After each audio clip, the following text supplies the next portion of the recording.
Hello everyone, welcome to click classes. आज हम लोग क्लास 11th का एक मोस्ट इम्पॉर्टेंट टॉपिक स्टार्ट करेंगे। जैसा कि आप बोर्ड पर देख ही पा रहे होंगे, वो है वेक्टर्स, है ना। ठीक, वेक्टर्स को मोस्ट इम्पॉर्टेंट टॉपिक क्यों कहा जाता है फिज़िक्स में क्लास 11th के लिए?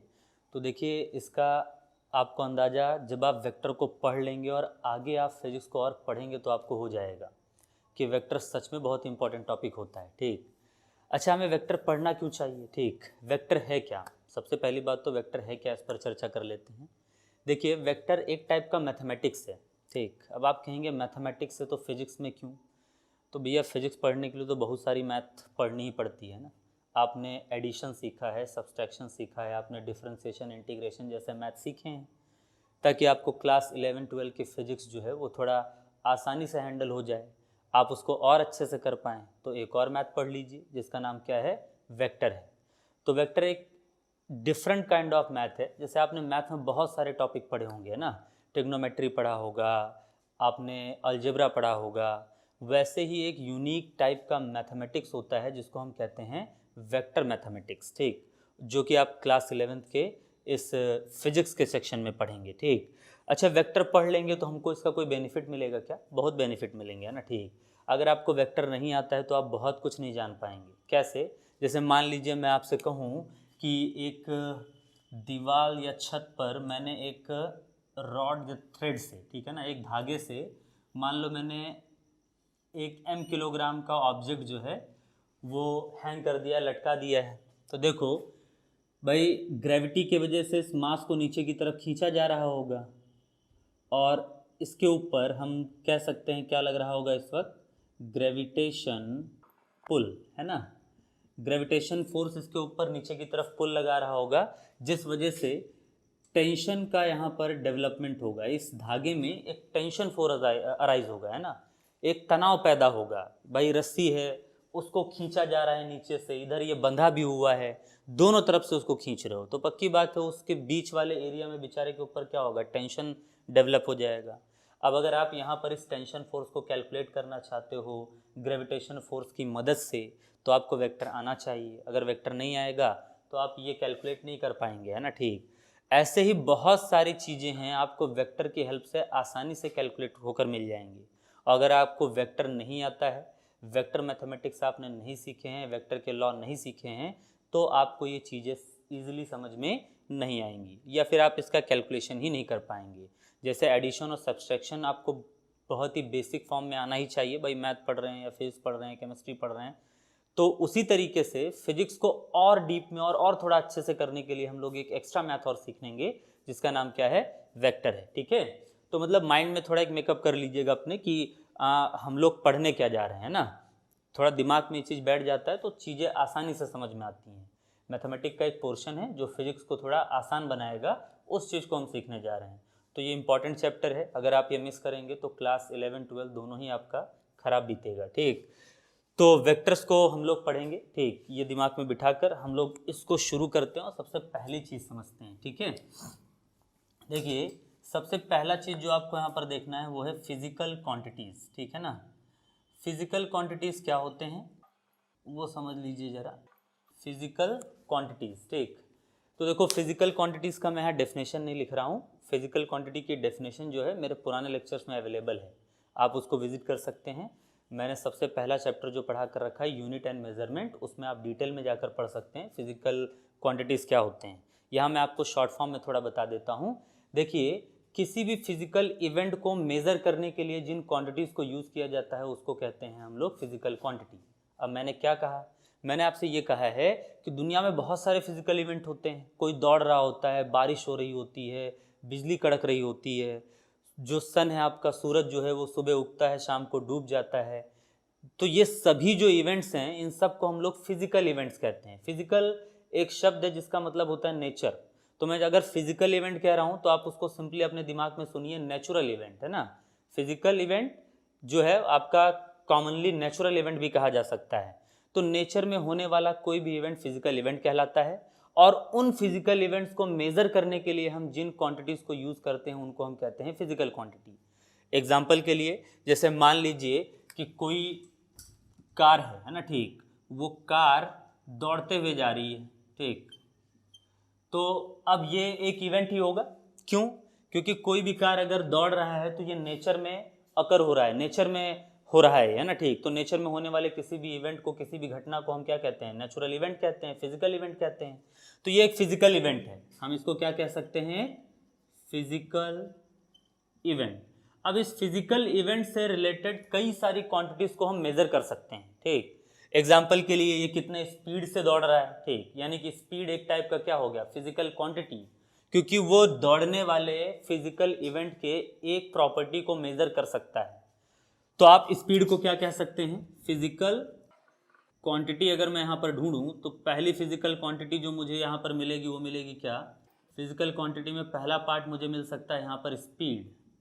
स्पीड के साथ साथ ही ये सेकंड प्रॉपर्टी आप यहाँ पर डिस्कवर कर सकते हो, वो है डिस्टेंस। डिस्टेंस को भी तो मेजर किया जा सकता है। रनिंग वाले फिजिकल इवेंट के साथ डिस्टेंस भी एक ऐसी क्वांटिटी है जिसको आप मेजर कर सकते हो, मीटर में, किलोमीटर में, जिसमें भी आप मेजर करना चाहो। तो आप क्या कह सकते हैं कि आपका जो डिस्टेंस है वो भी एक क्या है? फिजिकल क्वांटिटी है, ठीक है। तो सिंपली फिजिकल क्वांटिटी क्या होते हैं, ये शॉर्ट फॉर्म में यहाँ थोड़ा अपने दिमाग में बिठा लीजिए। कोई भी फिजिकल इवेंट हो रहा हो, उसको मेजर करने के लिए जिन क्वांटिटीज का यूज किया जाता है उनको हम कहते हैं फिजिकल इवेंट्स, ठीक है। तो फिजिकल इवेंट थोड़ा क्लियर रखिए, फिजिकल क्वांटिटीज अपने मन में थोड़ा क्लियर रखिएगा। फिजिकल क्वांटिटीज फिजिकल इवेंट्स के प्रॉपर्टीज को मेजर करने के लिए यूज किया जाता है, ठीक। किसी को, कोई आदमी जो है आपके सामने मान लो किसी बॉक्स को धक्का लगा रहा है ना, ठीक। तो उस बॉक्स को धक्का लगाते वक्त आप किन क्वांटिटीज के बारे में सोच सकते हैं? तो जवाब है फोर्स के बारे में सोच सकते हैं। फोर्स अगर आपने किसी पर लगाया है तो वो एक्सेलरेट हो सकता है, उसमें एक्सेलरेशन आ सकता है, त्वरण आ सकता है ना, ठीक। आप उसके बारे में सोच सकते हैं, तो उसको भी क्या कहा जाएगा? फिजिकल क्वांटिटी कहा जाएगा। तो बहुत सारे फिजिकल क्वांटिटी है ना, स्पीड है, वेलोसिटी है, डिस्टेंस है, एक्सेलरेशन है। फिर आप फोर्स की बात कर सकते हो, वर्क की बात कर सकते हो, वर्क के साथ आप पावर की बात कर सकते हो, एनर्जी।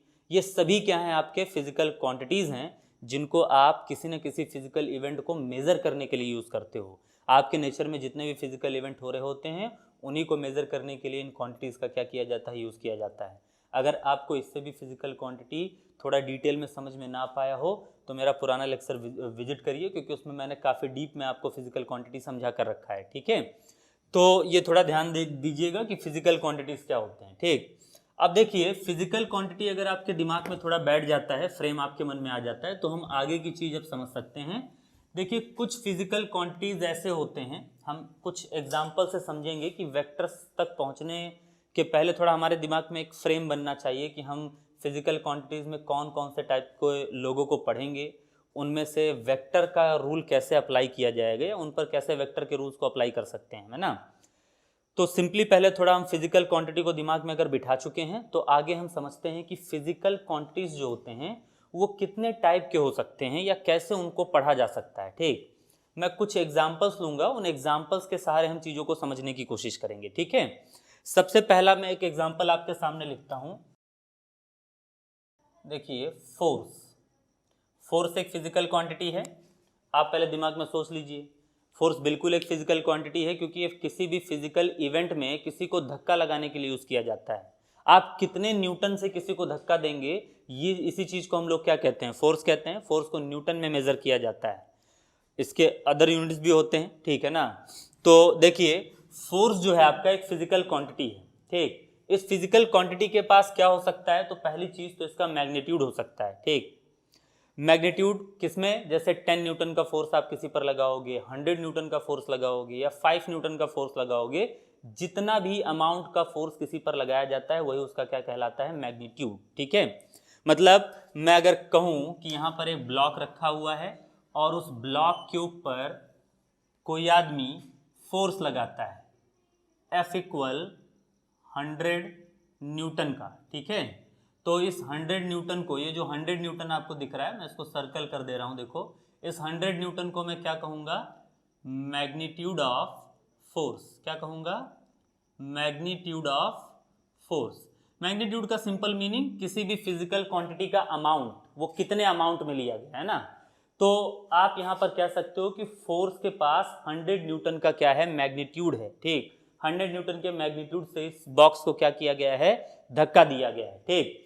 चलिए, मैग्नीट्यूड के साथ साथ देखो एक और चीज है यहाँ पर ये एरो ये बताना चाहता है कि ये फोर्स का क्या है, ये आपका डायरेक्शन ऑफ फोर्स है। क्या है? Direction of force. ठीक है, यानी कि फोर्स को डिफाइन करने के लिए मैग्नीट्यूड के साथ साथ हमें डायरेक्शन की भी जरूरत पड़ेगी। क्या आप फोर्स को बिना डायरेक्शन के डिफाइन कर सकते हैं? सोच कर देखिए भाई। जैसे मान लीजिए कि कोई आपके मोहल्ले में आता है और कहता है कि यार मेरी कार जो है ख़राब है, उसको ज़रा धक्का लगा दो, है ना। ठीक, आप 5-6 दोस्त थे और 6 दोस्त में से आप जितने भी लोग गए, 3 लोग आगे से धक्का लगा रहे हैं और 3 लोग पीछे से लगा रहे हैं। क्या कोई इफेक्टिव रिजल्ट निकल कर आएगा? नहीं।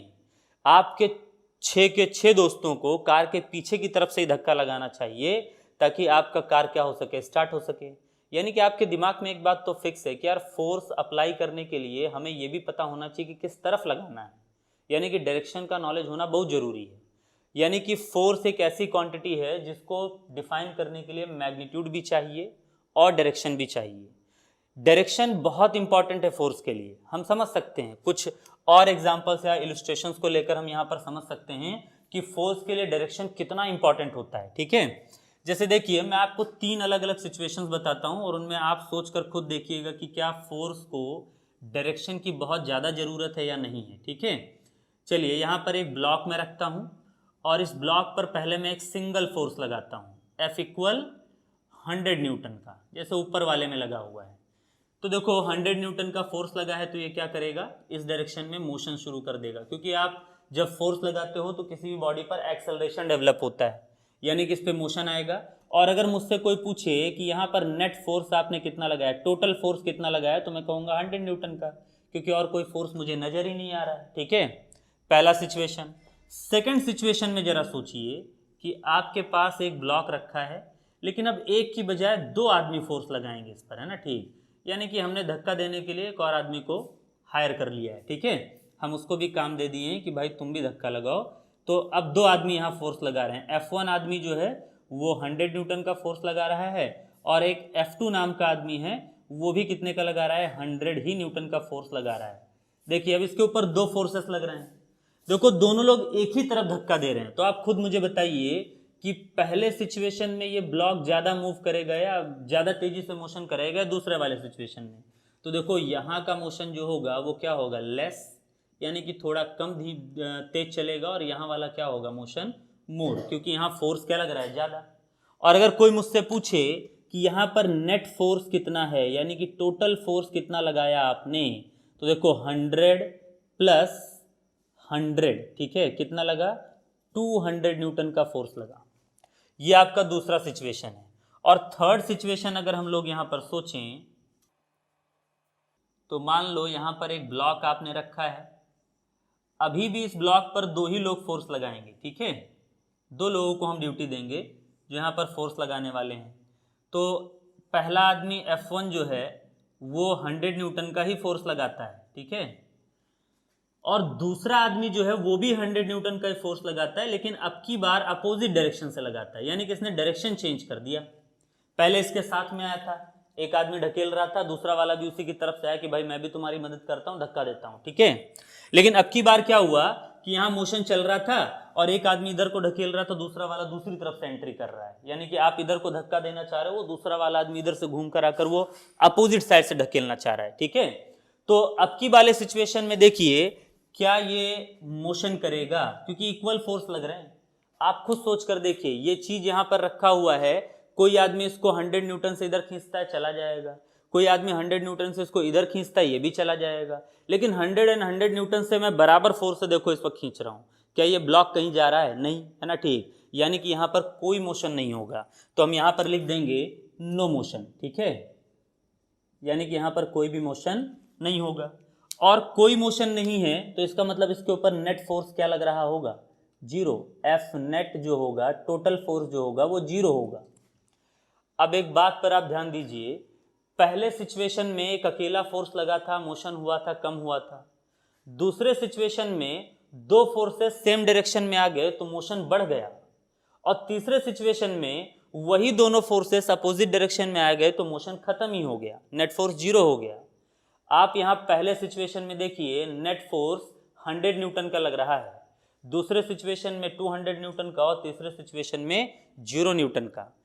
अगर आप दूसरे और तीसरे सिचुएशन को कंपेयर करें तो यहाँ भी दोनों आदमियों ने 100 न्यूटन का ही फोर्स लगाया है, यहाँ पर भी दोनों आदमियों ने 100 न्यूटन का ही फोर्स लगाया है, लेकिन यहाँ पर डायरेक्शन की वजह से टोटल फोर्स का वैल्यू चेंज हो जा रहा है। यानी कि फोर्स एक ऐसी चीज है जिसका मैग्नीट्यूड अगर आप नहीं चेंज करना चाहते हो, उसके बावजूद टोटल फोर्स की वैल्यू आपको चेंज चाहिए, बदली हुई चाहिए। तो डायरेक्शन बदलकर भी आप काम चला सकते हैं। मतलब फोर्स के मैग्नीट्यूड पर आपके डायरेक्शन बदलने का अच्छा खासा असर जाता है।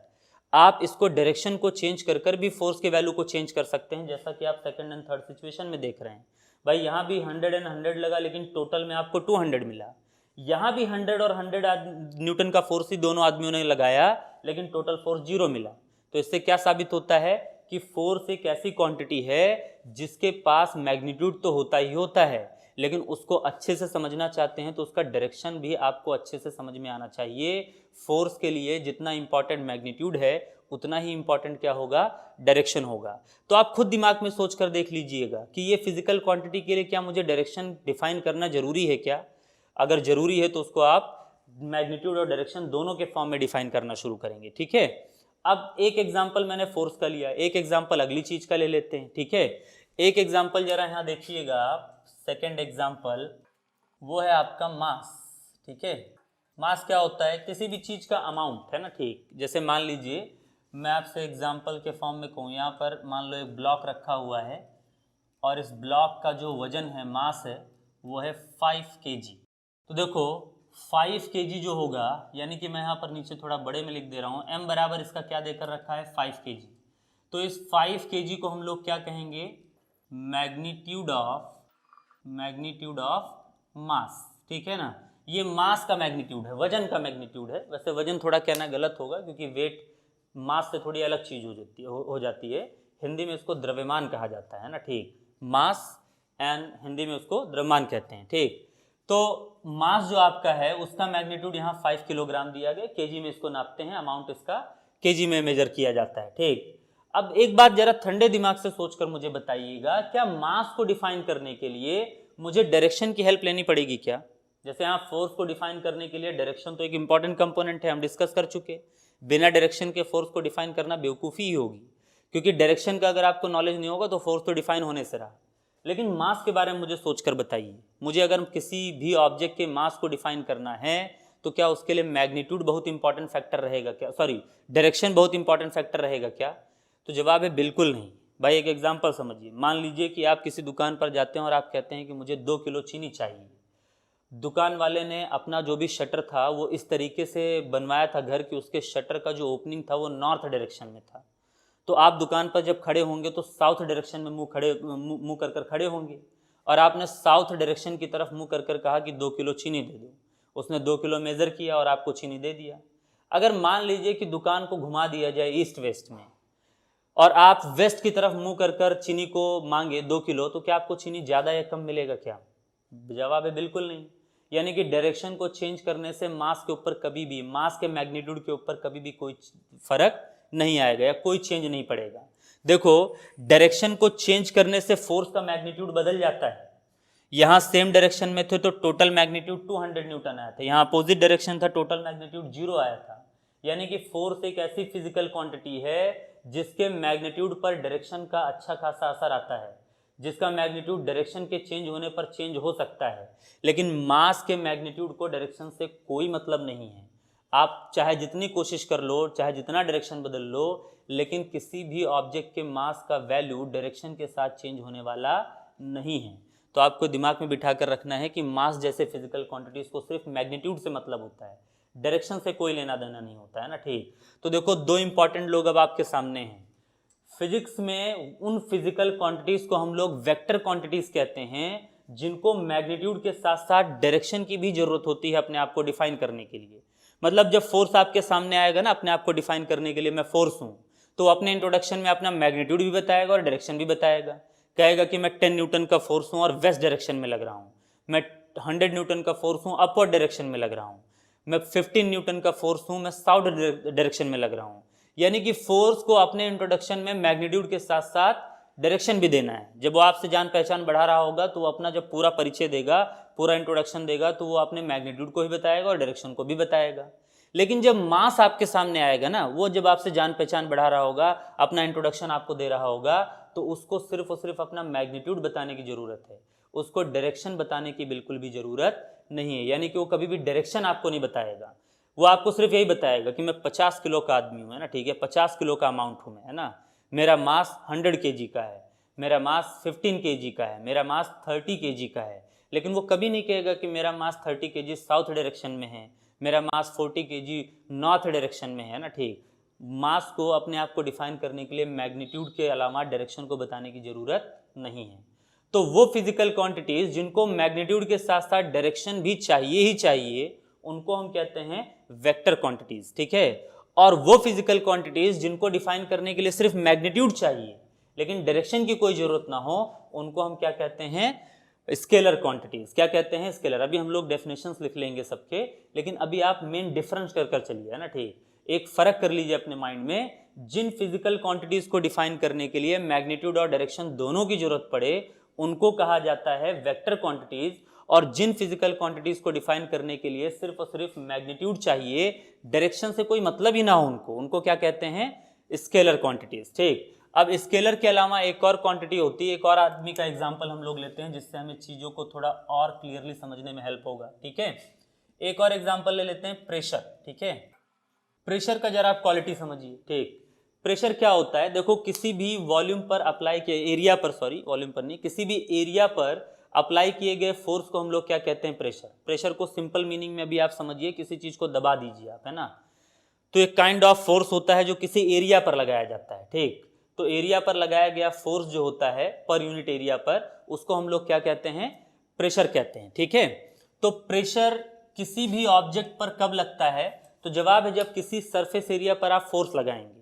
ये फोर्स किसी भी फॉर्म में लग सकता है भाई, हो सकता है कि आपके वजन की वजह से लग रहा हो, जैसे आपने अगर अपने घर पर अपने अंकल का या अपने पापा का पीठ उठ दबाया होगा, तो देखो वो लोग लेट जाते हैं बड़ी आराम से, और आप उनके ऊपर चढ़ते हो और अपने पैर से, आपके पैर का कुछ ना कुछ एरिया होगा, उस एरिया से आप लगातार उनके बॉडी पर क्या लगाते हो, फोर्स लगाते हो, ठीक है। तो वो फोर्स ही किसका काम करता है वहाँ पर, प्रेशर का। उनके पीठ पर बढ़िया प्रेशर पड़ता है तो उनको मज़ा आता है, ठीक है ना।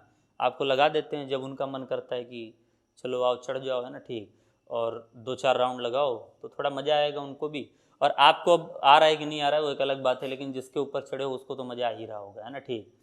तो सिंपल सी बात यह है कि प्रेशर किसी भी तरीके से अप्लाई किया जा सकता है। किसी भी एरिया पर अगर आप फोर्स लगाएंगे तो वहाँ पर क्या डेवलप हो जाएगा, प्रेशर, ठीक। लेकिन देखो प्रेशर की एक यूनिक बात है, प्रेशर के पास ना मैग्नीट्यूड होता है। इसको किस में नापा जाता है, पास्कल में नापा जाता है, न्यूटन पर मीटर स्क्वायर में नापा जाता है। जैसे मान लो मैंने कहा कि किसी बॉडी के ऊपर मैंने 10 न्यूटन पर मीटर स्क्वायर का प्रेशर डेवलप किया है, यानी कि हर मीटर स्क्वायर पर 10 न्यूटन का फोर्स लगाया है, इतना प्रेशर है, ये इसका मैग्नीट्यूड है। इस 10 न्यूटन पर मीटर स्क्वायर को हम लोग क्या कहेंगे, हम कहेंगे मैग्नीट्यूड ऑफ प्रेशर। ये प्रेशर का क्या है, मैग्नीट्यूड है। अब एक बात तो दिमाग में आपके क्लियर हो गई होगी, जिनको मैग्नीट्यूड डायरेक्शन दोनों चाहिए वो वेक्टर हैं, जिनको सिर्फ मैग्नीट्यूड चाहिए वो क्या है, स्केलर हैं।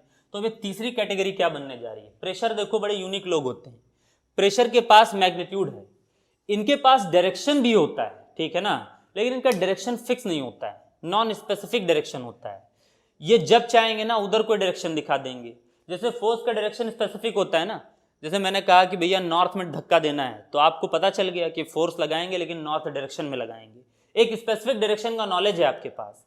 लेकिन प्रेशर जब लगता है ना तो वो नॉन स्पेसिफिक होता है। फॉर एग्जाम्पल जैसे मान लीजिए आप बलून में हवा भर दीजिए, हवा भरने के बाद जब आप उस बलून को पूरा फूला हुआ महसूस करेंगे, तो उस बलून के फूलने का मेन रीजन आप क्या बताते हैं, कि अंदर जैसे जैसे हवा भरता है वो उस बलून के सरफेस पर प्रेशर लगाता है, जिसकी वजह से गुब्बारा फूलते हुए चला जाता है। अच्छा, क्या आप मुझे उस बलून के सरफेस पर लगने वाले प्रेशर का एक स्पेसिफिक डायरेक्शन बता सकते हैं? जवाब है कभी नहीं बता पाएंगे। क्यों? क्योंकि आप खुद देखिए, जैसे बलून रहेगा आपका, तो उस बलून में जब आप एयर को इन करेंगे तो एयर इधर भी जाएगा, इधर भी जाएगा, इधर भी जाएगा, इधर को भी आएगा, इधर को भी आएगा, ऐसे भी जाएगा, और इस तरीके से लगातार इस सरफेस एरिया पर जाकर वो हर तरफ को प्रेशर लगाएगा। यानी कि प्रेशर का डायरेक्शन इधर को भी है, इधर भी है, इधर भी है, लेकिन आप स्पेसिफिक फॉर्म में किसी एक अकेले डायरेक्शन को नहीं डिफाइन कर सकते हो। आप ऐसा नहीं कह सकते हो कि नहीं सिंपली यहीं जा रहा है, इसी तरफ जाएगा ना। प्रेशर मल्टी डायरेक्शनल होता है, यानी कि उसके पास डायरेक्शन की गिनती ही नहीं है, वो कहीं को भी चला जाएगा, है ना भाई। जैसे मान लीजिए आपने अगर कभी कोई बड़ा डैम विजिट किया हो, जो पानी को रोकने के लिए बनाया जाता है ना, डैम्स बनाए जाते हैं, कई पर्पज़ होते हैं, पानी को रोकने के लिए उसको बनाया जाता है, और अगला एक पर्पज़ होता है कि उससे इलेक्ट्रिसिटी जनरेट किया जा सके, है ना। हाइड्रो पावर प्लांट्स जो होते हैं उनको भी जनरेट किया जाता है। तो मान लीजिए कि ऐसा ही कोई डैम बना हो, तो अगर आप देखते हो तो डैम एक पूरा इस तरीके से कंस्ट्रक्ट किया जाता है, ऐसे बड़ा सा वॉल कंस्ट्रक्ट किया जाता है, और उसके पीछे पूरा पानी ऐसे स्टोर रहता है यहाँ यहाँ, है ना, ठीक। और इसमें फिर ऐसे गेट लगे रहते हैं, जिन गेट को बंद कर कर रखते हैं हम लोग, ठीक। अच्छा देखिए, पानी बार बार इस दीवार पर टक्कर मार मार कर इस पर क्या डेवलप करता है, प्रेशर। लेकिन मुझे स्पेसिफिकली बताइए कि प्रेशर कहाँ लग रहा होगा, इस जगह लग रहा होगा, यहाँ लग रहा होगा, यहाँ लग रहा होगा कि यहाँ? जवाब है हर जगह लग रहा होगा। जहाँ से पानी को निकलने का मौका मिल गया वहीं से बहना शुरू कर देगा। यानी कि अगर आपने यहाँ थोड़ा सा होल किया तो पूरा पानी यहीं से बहना शुरू कर देगा, आपने ये वाला गेट खोल दिया तो पूरा पानी यहीं से बहना शुरू कर देगा।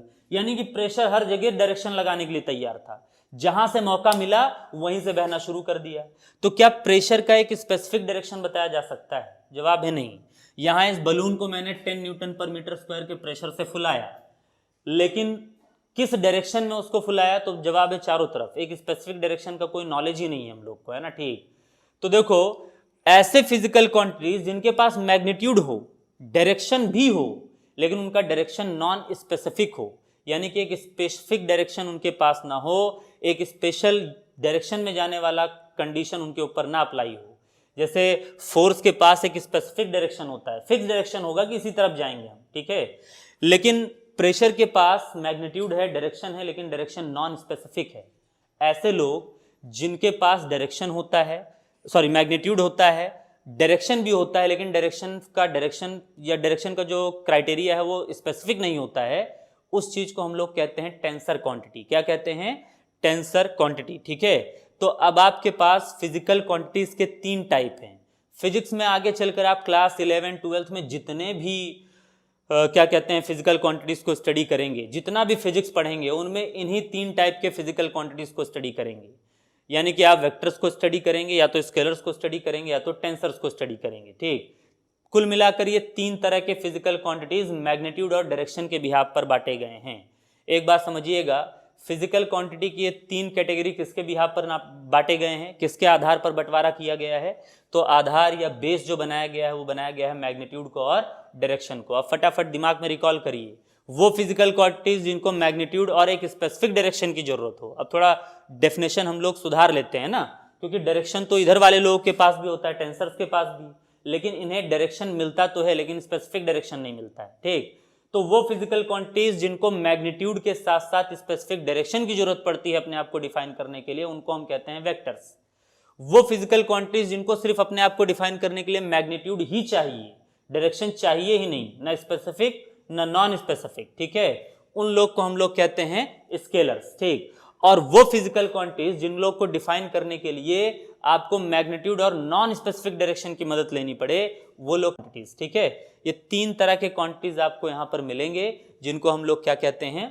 फिजिकल क्वांटिटीज कहते हैं, ठीक। तो अब जरा इन तीनों चीजों को दिमाग में बिठाकर हम लोग तीनों का डेफिनेशन फटाफट देख लेते हैं।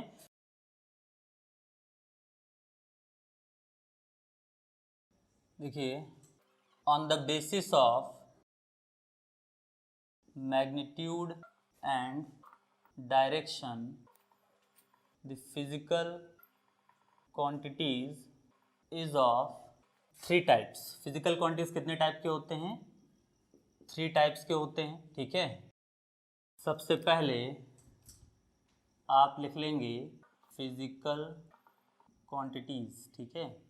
जितने भी फिजिकल क्वांटिटीज हैं तो आप 3 कैटेगरीज बना सकते हैं। सबसे पहले स्केलर्स की क्वांटिटी कैटेगरी बना सकते हैं। स्केलर के बाद आप कैटेगरी बना सकते हैं किसकी? वेक्टर्स की। और वेक्टर के बाद आप कैटेगरी बना सकते हैं टेंसर्स की, ठीक है।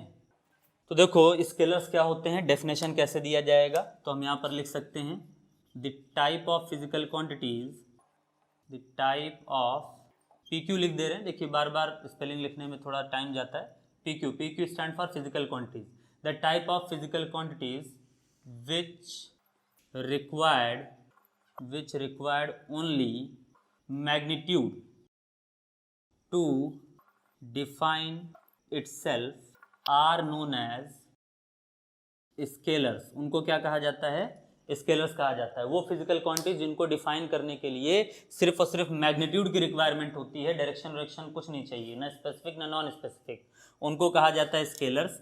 एग्जाम्पल के लिए जैसे आपका क्या हो गया, मास, ठीक है, मास के बाद आप डिस्टेंस, है ना, डिस्टेंस के बाद स्पीड, टाइम, वर्क, एनर्जी, है ना, ये सभी ETC और भी है। आगे आप फिजिक्स में बहुत सारे लोग पढ़ते रहेंगे, जब मैं आपको आगे चैप्टर्स पढ़ाऊंगा तो बताते रहूँगा कौन सी क्वांटिटी स्केलर है और कौन सी क्या है आपका वेक्टर है और कौन सी टेंसर है। और एक बात मैं आपको बताऊं, आप खुद भी दिमाग में सोचा करो ना, क्या क्या इसको सच में मैग्नीट्यूड के साथ साथ डायरेक्शन चाहिए नहीं चाहिए ना। ठीक, जैसे टाइम है, आप खुद ही देखिए, क्या आपने कभी टाइम देखने के लिए कभी डायरेक्शन की चिंता की क्या, कि मेरा मुंह किस तरफ है, मैं किस तरफ को खड़ा होकर देखूं, सर को नीचे कर लूं, पैर को ऊपर कर लूं तो ज़्यादा अच्छा टाइम दिखाई देगा, ऐसा कभी आपने थिंक किया?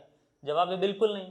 तो भाई पक्की बात है, टाइम को सिर्फ मैग्नीट्यूड चाहिए, कितने बजे हैं उसको इससे मतलब है, कितने मिनट हुए हैं, कितने सेकंड हुए हैं, उसको डायरेक्शन से कोई लेना देना ही नहीं है। यानी कि ये आपका कैसा क्वांटिटी हो गया, आपका स्केलर क्वांटिटी। ठीक, उसके बाद दूसरी कैटेगरी है वेक्टर्स की। ठीक, हम वेक्टर्स की कैटेगरी यहाँ पर अगर लिखें, the type of physical quantities, the type of PQ physical quantities which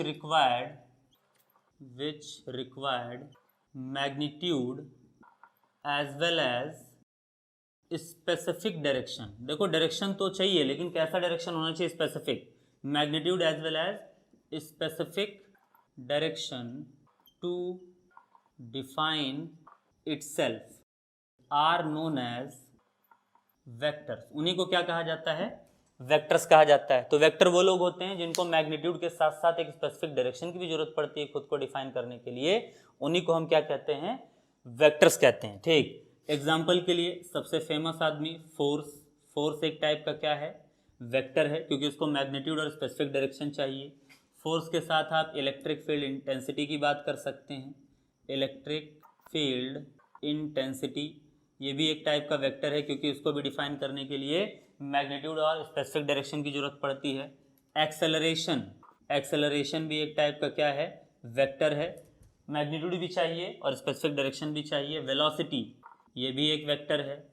displacement ये भी एक वेक्टर है। ठीक है, dipole moment, dipole moment ETC। अब बहुत सारे वेक्टर्स आपको पढ़ने हैं 11th-12th मिलाकर, है ना, तो बहुत सारे लोग मिलेंगे जो क्या होते हैं? आपके वेक्टर्स होते हैं। ठीक, तो ये सभी लोग वेक्टर्स हैं, मतलब इन सबको मैग्नीट्यूड भी चाहिए और साथ ही साथ क्या चाहिए? स्पेसिफिक डायरेक्शन भी चाहिए खुद को डिफाइन करने के लिए। और देखो टेंसर्स क्या होते हैं? ठीक, तो टेंसर्स होते हैं the type of physical quantities which required magnitude and non specific direction are known as tensors. वो लोग क्या कहलाते हैं? आपके टेंसर्स कहलाते हैं। एग्जाम्पल के लिए प्रेशर एक टेंसर क्वांटिटी है, क्योंकि इसके पास मैग्नीट्यूड होता है लेकिन डायरेक्शन नॉन स्पेसिफिक होता है। प्रेशर के अलावा बाउंसी फोर्स एक टाइप का क्या है? टेंसर क्वांटिटी है। बाउंसी फोर्स, जब आप पानी में कूदते हैं तो कूदने के बाद आपका बॉडी जो है वो वाटर के फोर्स, अपथ्रस्ट फोर्स की वजह से ऊपर आता है। इस फोर्स को बाउंसी फोर्स कहा जाता है। पानी में अगर आप कूदे होंगे तो ऐसा देखा होगा ना, गाँव में बात करते हैं कि अगर आप पानी में, तालाब में, नदी में अगर कूद जाओ तो पानी 2-3 बार आपको निकलने का मौका देता है, और अगर आप निकल पाए तो ठीक, वरना फिर डूब गए, है ना। असलियत में उसके पीछे फिजिक्स है। 2-3 बार वो क्यों मौका देता है? तो आप जब कूदते हैं तो वाटर के मॉलिक्यूल्स को डिस्प्लेस करते हैं, आप उनके ऊपर एक्शन देते हैं। न्यूटन का सिंपल सा रूल है, हर एक एक्शन का एक अपोजिट रिएक्शन होता है, और वो उस रिएक्शन के बदले में आपको ऊपर की तरफ ढकेल देते हैं, जैसे आपने उन पानी को हटाकर बाहर किया था। तो वही बाउंसी फोर्स होता है, और इसका भी डायरेक्शन स्पेसिफिक रहता नहीं है। ठीक है, बाउंसी फोर्स के अलावा स्ट्रेस, स्ट्रेस एक कैसी क्वांटिटी है? टेंसर क्वांटिटी है। स्ट्रेस क्या होता है? काइंड ऑफ प्रेशर ही होता है, लेकिन इसको थोड़ा अलग तरीके से डिफाइन किया जाता है। फॉर्मूला सेम होता है, लेकिन आप दोनों को सेम नहीं कह सकते हो। प्रेशर एक अलग कहानी है और स्ट्रेस की कहानी बहुत अलग है। जब आप क्लास 11th का सेकंड बुक पढ़ेंगे इलास्टिसिटी, तो वहाँ पर आपको स्ट्रेस जो है वो डिटेल में बताया जाएगा। ठीक, तो प्रेशर हो गया, बाउंसी फोर्स हो गया, स्ट्रेस और ईटीसी, और भी बहुत सारे लोग आपको टेंसर क्वांटिटी में मिल जाएंगे। ठीक, तो ये टेंसर क्वांटिटीज़ हैं जिनको मैग्नीट्यूड तो चाहिए लेकिन इनका डायरेक्शन क्या होता है, नॉन स्पेसिफिक होता है। ठीक भाई, अभी आप घर पर एक एक्सपेरिमेंट कर देखिएगा। क्या करिए कि एक पॉलीथीन लीजिएगा, पतला वाला ना, जिसमें सब्जी उब्जी लेकर आते होंगे, और उसमें पानी भरिएगा। पानी भरकर क्या करिएगा कि उसमें पहले एक होल करिएगा। जैसे एक होल करेंगे वहाँ से पानी गिरने लगेगा। क्यों? क्योंकि वहाँ पर पानी का प्रेशर लगता है, जिस वजह से वो निकल आता है। ठीक है, वहाँ से पानी बहने लगता है, यानी कि आपको ऐसा लगेगा कि यार प्रेशर का डायरेक्शन यही है। लेकिन आप जितने जगह पर होल बनाओगे हर जगह से पानी निकल रहा होगा, यानी कि पानी का जो पानी के वजह से प्रेशर वहाँ डेवलप हो रहा था, उसका डायरेक्शन नॉन स्पेसिफिक ही है, हर तरफ को डायरेक्शन देगा। जितने होल करेंगे हर जगह से पानी निकलेगा। इसका मतलब यही है कि आपका प्रेशर एक ऐसी क्वांटिटी है जिसके पास मैग्नीट्यूड के साथ साथ डायरेक्शन होता है, लेकिन वो डायरेक्शन नॉन स्पेसिफिक होता है। ठीक है, तो ये थोड़ा ध्यान रखिएगा। अच्छा, आपको एक मज़ेदार बात बताता हूँ मैं, ठीक, कि ये जो स्केलर वेक्टर्स है ना, ये भी एक काइंड ऑफ टेंसर्स ही हैं। मतलब दुनिया की हर फिजिकल क्वांटिटी असलियत में टेंसर ही होती है, लेकिन टेंसर के जो सबसे लोवेस्ट रैंक के लोग होते हैं ना, जैसे मान लीजिए आप कहो कि पुलिस जो है, पुलिस क्या है ना, ठीक, तो पुलिस को अगर आप डिफाइन करने बैठोगे तो कहोगे कि सरकार के द्वारा वो लोग जो लोगों की रक्षा के लिए बनाए गए हैं, ठीक है ना, या सिविलियंस की रक्षा के लिए बनाए गए, उनको आप क्या कहेंगे? पुलिस कहेंगे। लेकिन क्या पुलिस में कोई कैटेगराइजेशन नहीं होता है क्या? भाई होता है, ठीक है ना। एक हवलदार भी पुलिस है, सब इंस्पेक्टर भी पुलिस है, इंस्पेक्टर भी पुलिस है, डीएसपी भी पुलिस हैं, एसपी साहब भी पुलिस हैं, कमिश्नर साहब भी पुलिस हैं, लेकिन कैटेगराइजेशन है ना। तो ऐसे ही आप सभी फिजिकल क्वांटिटी को टेंसर कह सकते हो, लेकिन टेंसर का जो सबसे लोवेस्ट रैंक होता है, यानी कि जिसको मैग्नीट्यूड सिर्फ चाहिए, डायरेक्शन चाहिए ही नहीं, उनको स्केलर कह दिया जाता है। इसीलिए कहा जाता है, कई जगह पर आप डेफिनेशन पढ़ेंगे स्केलर का, जैसे स्टैंडर्ड बुक्स आप स्टडी करेंगे ना, तो वहाँ इसकी डेफिनेशन स्केलर की कैसे ऐसे नहीं दी जाती है। उसकी डेफिनेशन दी जाती है, the rank zero tensors is known as scalar, यानी कि जीरो रैंक के जो टेंसर्स होते हैं, जो सबसे लोवेस्ट रैंक के टेंसर्स होते हैं, zero rank tensors are known as scalar. First rank tensors are known as vector, यानी कि जो थोड़ा जीरो से ऊपर जाते हैं, फर्स्ट रैंक में जाते हैं, उनको क्या कहा जाता है? फर्स्ट रैंक टेंसर कहा जाता है। ठीक, इसके बाद सेकंड रैंक टेंसर्स होते हैं। सेकंड रैंक टेंसर में आपके प्रेशर आ जाते हैं, स्ट्रेस आ जाता है। ठीक, ऐसे फिर थर्ड रैंक टेंसर्स होते हैं, फोर्थ रैंक टेंसर्स होते हैं। ठीक, तो अभी क्या है कि आप उस लेवल का सिस्टम नहीं समझना चाहते हो, और ना अभी आपको उतने डीप नॉलेज की ज़रूरत है कि आप समझो कि सारे लोग टेंसर हैं तो इनको कैटेगराइज कैसे किया जाए। मेनली अभी तक मैंने आपको जो तरीका बताया, इसी को आप ध्यान रखिएगा। वो लोग जिनको मैग्नीट्यूड चाहिए, डायरेक्शन नहीं चाहिए, स्केलर हैं। वो लोग जिनको मैग्नीट्यूड के साथ स्पेसिफिक डायरेक्शन चाहिए, वो वेक्टर्स हैं। और वो लोग जिनको मैग्नीट्यूड के साथ नॉन स्पेसिफिक डायरेक्शन चाहिए, वो क्या हैं? आपके टेंसर्स हैं। ठीक, तो इस तरीके से तीन तरह के फिजिकल क्वांटिटीज़ हम लोग को फिजिक्स में पढ़ने होते हैं। देखो, स्केलर्स के रूल बड़े ही सिंपल से होते हैं, ठीक है ना। उनका जो रूल होगा वो हम लोग स्पेसिफिकली देख लेंगे। देखो, आज के लेक्चर में मैं इतना ही रखता हूँ, इंट्रोडक्शन टाइप का। आप आज के लेक्चर से थोड़ा एक बेस अपने दिमाग में तैयार कर लीजिए कि फिजिकल क्वांटिटीज़ के तीन कैटेगरीज कैसे हैं। ठीक, जब आप इन तीनों को दिमाग में बिठा लेंगे तो आगे की चीज़ें समझना आसान हो जाएंगी।